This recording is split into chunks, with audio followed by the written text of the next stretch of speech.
Shri K B Basheer, ഈ പറയുന്ന ഉസ്താദ് പകര മുഹമ്മദ് അഹ്സനി അത് എ പി സമസ്തയിൽപ്പെട്ടയാളല്ലേ? അദ്ദേഹം ഞങ്ങളുടെ സംഘടനാ സംവിധാനത്തിൽ ഔദ്യോഗികമായി യാതൊരു ഭാരവാഹിത്വമോ പദവികളോ വഹിക്കാത്ത ഒരാൾ മാത്രമാണ്. അതുകൊണ്ട് തന്നെ നിങ്ങൾ അദ്ദേഹത്തിൻ്റെതായി ഇവിടെ ഇപ്പോൾ പബ്ലിഷ് ചെയ്ത പ്രസംഗമോ അല്ലെങ്കിൽ ആശയങ്ങളോ ഒരിക്കലും ഞങ്ങളുടെ സംഘടന ഓൺ ചെയ്യുകയോ അതിനെ പ്രോത്സാഹിപ്പിക്കുകയോ അതുമായി ബന്ധപ്പെട്ട് ഏതെങ്കിലും വിധത്തിൽ പിന്തുണച്ചുകൊണ്ട് ആരെങ്കിലും ഒരാൾ പോലും രംഗത്ത് വരികയോ ഒരു കാലത്തും ഇപ്പോൾ ഈ വിവാദമായ സന്ദർഭത്തിൽ മാത്രമല്ല മറ്റൊരു സന്ദർഭത്തിലും വരികയോ ചെയ്തിട്ടില്ല. സമസ്തയുടെ ഒരു സമ്മേളനത്തിലല്ലേ ഇദ്ദേഹം ഇങ്ങനെ സംസാരിച്ചത്? ഒരിക്കലും അങ്ങനെ ആകാൻ വഴിയില്ല. അതേതാണ് പരിപാടി എന്ന് പോലും അറിയില്ല. ഇത് ഒരു സംഘടനയുടെ ഔദ്യോഗിക നിലപാടായി ചിത്രീകരിക്കാനാണ് നിങ്ങൾ ഇതിലൂടെ ഈ ചോദ്യത്തിലൂടെ ശ്രമിച്ചുകൊണ്ടിരിക്കുന്നതെന്നാണ് എനിക്ക് ഈ ചോദ്യത്തിന്റെ ആവർത്തനത്തിൽ നിന്ന് മനസ്സിലാകുന്നത്. ഞാൻ പറഞ്ഞ ഉത്തരത്തിൽ നിങ്ങൾ തൃപ്തരാകാതെ വീണ്ടും ചോദിക്കുന്നതിന്റെ താല്പര്യം അതാണ് എന്നാണ് മനസ്സിലാകുന്നത്.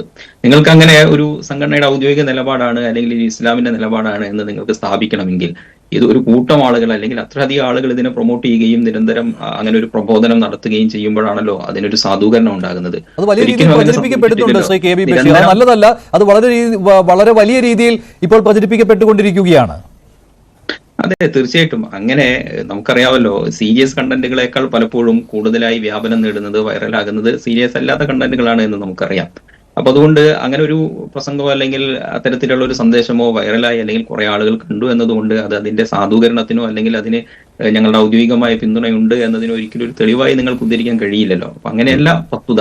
തീർച്ചയായും ഞങ്ങൾ നിരന്തരം പറഞ്ഞുകൊണ്ടിരിക്കുന്നതും പ്രബോധനം ചെയ്തുകൊണ്ടിരിക്കുന്നതും ഞങ്ങളുടെ സമൂഹത്തിനകത്ത് നിരന്തരം ഉത്ബോധിപ്പിച്ചുകൊണ്ടിരിക്കുന്നതുമായ കാര്യം ഇപ്പോൾ നിങ്ങൾ ആരോപിക്കാൻ ഉന്നയിക്കുന്നതിന്റെ എതിർ വശത്ത് നിന്നുകൊണ്ടാണ് സംസാരിച്ചുകൊണ്ടിരിക്കുന്നത്. അതായത് ഒരിക്കലും ഈ വീട്ടിൽ പ്രസവിക്കുക എന്നത് അങ്ങനെ ഒരു പ്രോത്സാഹിപ്പിക്കപ്പെടേണ്ട അല്ലെങ്കിൽ കൂടുതലായി പ്രൊമോട്ട് ചെയ്യേണ്ട ഒരു കാര്യമേയല്ല. മറിച്ച് ഏറ്റവും നല്ല ആധുനിക ചികിത്സാ സൗകര്യങ്ങൾ സ്വീകരിക്കുകയും അതിനനുസരിച്ച് പ്രവർത്തിക്കുകയും ചെയ്യണമെന്ന കാര്യമാണ് നിരന്തരം പറഞ്ഞുകൊണ്ടിരിക്കുന്നത്. നിങ്ങൾ നോക്കൂ, മുസ്ലിങ്ങളെ സംബന്ധിച്ച് പൊതുവെ ഒരു ട്രോൾ ഉള്ളത് അല്ലെങ്കിൽ ഒരു ആക്ഷേപമുള്ളത് അല്ലെങ്കിൽ പറയാറുള്ളത് ഹോസ്പിറ്റലുകളിൽ എവിടെ ചെന്നാലും ഏറ്റവും കൂടുതൽ മുസ്ലിം സമുദായത്തെയാണ് കാണുന്നത്.